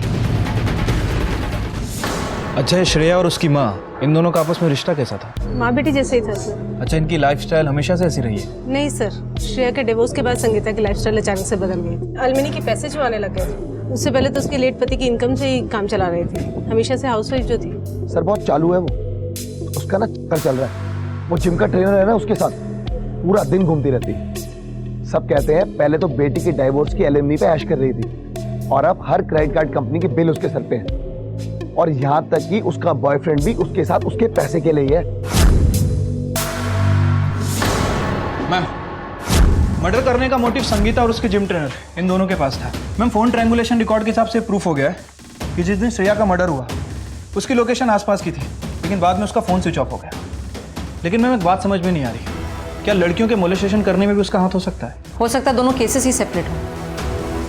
बाकी का पता तभी चलेगा जब हम उस बॉडी बिल्डर को क्वेश्चन करेंगे। मुझे लगता है हमें अपना किलर मिल गया। ले आओ उसे। Okay ma'am. सर ये सब बकवास है सर, ऐसा हमारे बीच में कुछ भी नहीं था। झूठ बोलने की कोशिश मत कर, समझा? तेरे और संगीता के फोन रिकॉर्ड है हमारे पास। तुम्हारे बीच में जो मैसेज एक्सचेंज होते सब पता है हमें। हम दोनों के बीच अफेयर जैसा कुछ भी नहीं था सर। उसकी कुछ नीड्स थी जो मैं पूरी कर रहा था सर। बस तुम अपनी जरूरतें पूरी करने के लिए लड़कियों को मोलेस्ट कर रहे थे। जब मोलेस्टेशन हुए थे तुम कहाँ थे? श्रेया के डेथ के वक्त तुम कहाँ थे? मैडम मुझे कुछ याद नहीं आ रहा। इसे ना जरा पुलिस के बादाम खिलाओ। याद आ रहा। नहीं भी आता ना तो हमारे पास तुम्हारे ट्रायंगुलेशन रिकॉर्ड्स हैं। हमें पता है कि तुम श्रेया के घर के पास ही थे उसके मर्डर के वक्त। हाँ मैं वहाँ गया था, पर मैं श्रेया को पिकअप करने गया था। वो उसकी माँ के घर आने वाली थी उस रात। पिकअप करने गए? पिकअप किया उसे? नहीं मैडम, संगीता जी का मुझे फोन आ गया था। हाँ संगीता जी, अच्छा लाना नहीं है? ओके मैं आता हूँ। और कन्वीनियंटली उसके बाद तुम्हारा फोन भी बंद हो गया। मैडम मेरे मोबाइल की बैटरी वैसे ही 10% थी और थोड़ी देर में स्विच ऑफ हो गई। मैं उस रात संगीता जी के साथ ही था और उनके पास मेरे मोबाइल का चार्जर भी नहीं था। आप एक बार उनसे कंफर्म कर लीजिए। हाँ है वो मेरा बॉयफ्रेंड, और अगर मैंने अपनी बेटी के पैसे यूज किए तो क्या गलत किया? बेटी ही थी ना मेरी। तुमने अपनी बेटी को लेने के लिए अपने बॉयफ्रेंड को भेजा था उस रात? हाँ 9 बजे। हाँ मैंने उससे भेजा था, लेकिन जब श्रेया ने मना कर दिया तो मैंने धर्म से कहा वापस आ जाने की। और रात भर कहाँ रहा ये धर्म? मेरे साथ।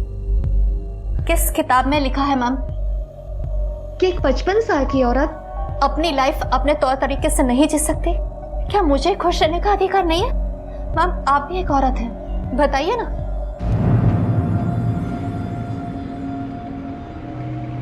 मैं इन लोगों से ना और पूछताछ करनी पड़ेगी। अभी तक ये समझ में नहीं आ रहा है कि इनमें से कौन सही बोल रहा है कौन नहीं। सब एक दूसरे के लिए कवर कर रहे हैं। मैडम मेरा बेटा बुरा नहीं है, पता नहीं किसी के संगत में आकर उसने ये किया। क्या है ये सब? तुम्हें मिला कहाँ से? वो मसाले के डिब्बे में, संदूक पे, गादी के नीचे, तकिए के नीचे। पता नहीं मैडम उसके पास ये पैसे कहाँ से आए। तुम्हारा बेटा इस वक्त कहाँ है? वो मैं तुमसे आखिरी बार पूछ रही हूँ, 2 बार ऑलरेडी पूछ चुकी हूँ। अब सख्ती अपनानी पड़ेगी मुझे। सिर्फ तुम्हारी माँ की वजह से हम सख्त नहीं हो रहे हैं, क्योंकि वो खुद हमारे पास आई थी। यहाँ देखो और मुझे बताओ कि तुम्हारे पास इतने पैसे आए कहाँ से? तुम्हारा मॉलेस्टेशन से, मर्डर से क्या कनेक्शन है? बोलो। मैडम मैंने कुछ नहीं किया, मैंने सिर्फ ब्लैकमेल किया। किसको ब्लैकमेल किया तुमने? उन लड़कों को जिन्होंने लड़कियों को छेड़ा, और मैंने देखा उन्हें। लड़कियों को छेड़ना, मॉलेस्ट करना, इन सब की शुरुआत तूने की थी ना? बोलेगा? नहीं सर, तन्मय ने। नहीं मैम, ये सब विक्की ने शुरू किया। उसी ने मुझे कहा था कि कॉलोनी में लड़कियां छेड़ना आसान होगा और मुझ पर कोई शक भी नहीं करेगा, क्योंकि बचपन से उसी कॉलोनी में रह रहा है। सर वो मजे के लिए। तुम्हारे इस मजे के चक्कर में 4 लड़कियों को जिंदगी भर का सदमा दिया। हिम्मत कैसे हुई तेरी ये सब करने की? शर्म आती है तुम जैसे लोगों को देश का फ्यूचर कहते हो। जैसे तुम मजाक मस्ती कह रहे हो ना, वो एक जुर्म है। ये लड़कियों को छेड़ना, टेक्स्ट मैसेजेस भेजना, मॉलेस्टेशन करना, सब एक जुर्म होता है, इंसानियत और कानून दोनों की नजरों में। तुम लोगों की 1 मिनट की मस्ती और लड़कियों के लिए जिंदगी भर की सजा बन जाती है वो। और जब शुभ ने तुम्हारे मजे रोकने की कोशिश की तो गुस्से में आकर तुमने शुभ के सिर पे मारा और फिर उसकी पत्नी का खून किया, राइट? नहीं मैंने किसी का मर्डर नहीं किया, मैंने शुभ भैया को नहीं मारा। वो तो मेरे पीछे पागलों की तरह चलाते हुए भाग रहे थे, पर अचानक से बीच में रुक गए। और फिर मैम मुझे समझ में नहीं आया कि उन्होंने आपसे झूठ क्यों कहा।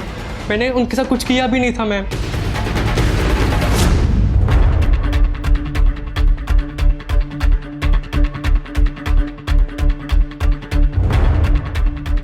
मैडम तुम लोग तो ज्यादा ही चालाक निकले। सारी प्लानिंग तुम लोगों ने की और सस्पेक्ट्स बने कोई और। वाह, लेकिन एक बात मुझे बताओ कि अपने ही बेटे को मारते हुए तुम्हारे हाथ नहीं कांपे? सलोनी में मॉलेस्टेशन के केस हो रहे थे और उसकी आड़ में तूने अपनी बीवी को मारा। मैं बताता हूँ ना सर।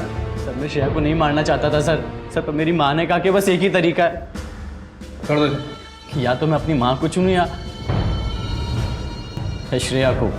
बच्चा होने तक उसे अपने साथ रखेंगे और जब बच्चा हो जाएगा तो किसी तरह से उससे पीछा छुड़ा लेंगे और बच्चे को अपने पास रख लेंगे। तो मेरी माँ ने मुझसे जैसे बोला मैंने वैसा ही किया। उस दिन से नफरत हो गई थी मुझे, अपने आप से घिन आने लगी थी मुझे। मैं मेरे प्यार, मेरी पत्नी, मेरी श्रेया को मार डाला। शुभ तुम्हारी तबीयत तो ठीक है ना? आई एम सॉरी। काश कि तुमने मुझे ये करने पे मजबूर नहीं किया होता। सॉरी क्यों?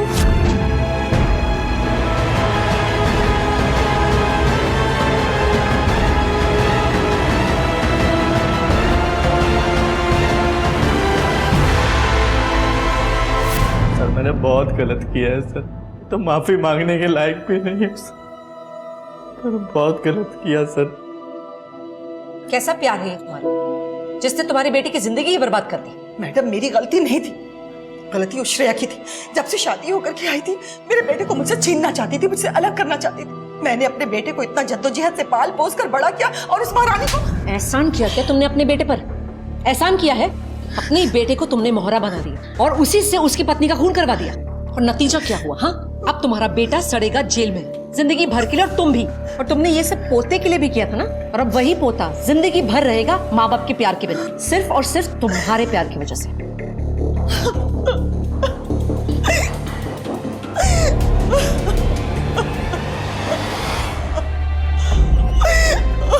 हर रिश्ते की एक सीमा होती है, एक मर्यादा होती है। आप चाहे अपने परिवार, अपने माता पिता, भाई बहनों, बच्चों से कितना भी प्यार क्यों ना करते हैं, लेकिन आपका प्यार दूसरों की घुटन का कारण नहीं बनना चाहिए।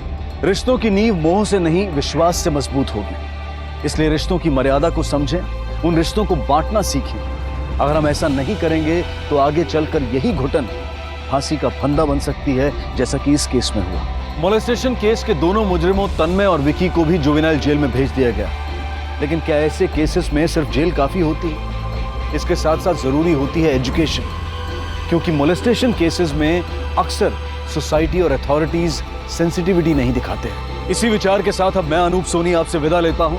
फिर मुलाकात होगी अगले एपिसोड में एक और चौंका देने वाले केस के साथ। तब तक अपना और अपने परिवार का ख्याल रखें और देखते रहें क्राइम पेट्रोल डायल 100। सबक एक को सीख हम सबको।